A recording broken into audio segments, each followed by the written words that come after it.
Bonjour, aujourd'hui on va parler des indications de la chirurgie d'obésité, la chirurgie bariatrique. Je suis avec le document de la Haute Autorité de Santé concernant la chirurgie de l'obésité.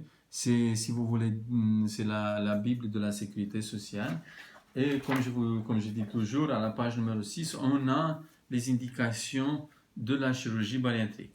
Les problèmes du poids, on les calcule avec qu'est-ce que nous on appelle l'IMC, l'indice de masse corporelle, qu'on la calcule en fonction de poids et la taille.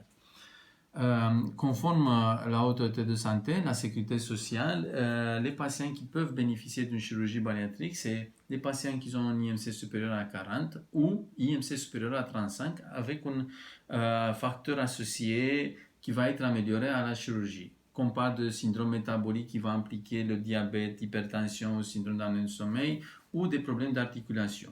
Ça, ce sont les critères de la Sécurité sociale. Bien sûr que le dossier va être accepté après un parcours préopératoire qui va impliquer une prise en charge pluridisciplinaire avec plusieurs examens.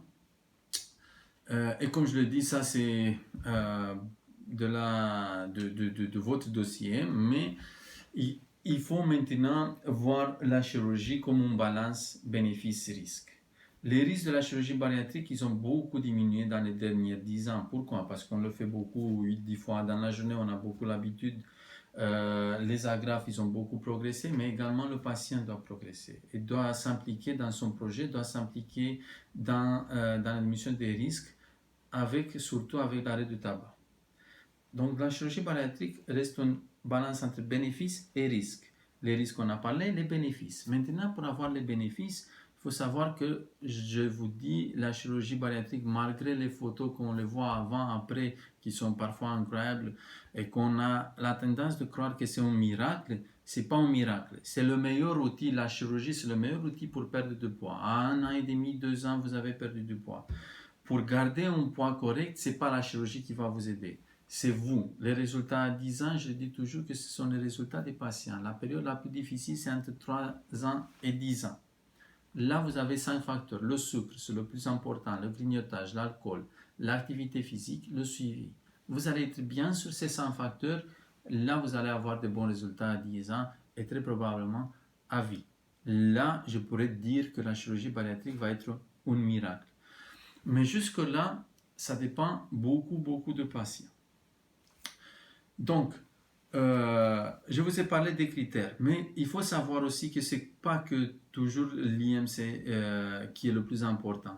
On n'a pas parlé du tout, et je ne vais pas faire une longue vidéo, on n'a pas parlé de la qualité de vie. Parfois, il y a des patients qui malheureusement, ils n'ont pas les critères l'IMC 35, mais qu'on sait qu'une perte de 20-30 kilos peuvent améliorer beaucoup sa qualité de vie. Malheureusement, la chirurgie bariatrique en France, elle n'est pas possible, elle est possible à l'étranger.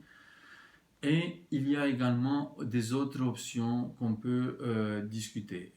Bientôt, on va avoir même à Toulon le sleeve endoscopique, où depuis 2 ans, on a cet outil, le ballon, qui est réservé surtout pour les patients qui veulent perdre 10 kilos, pas plus. Merci beaucoup.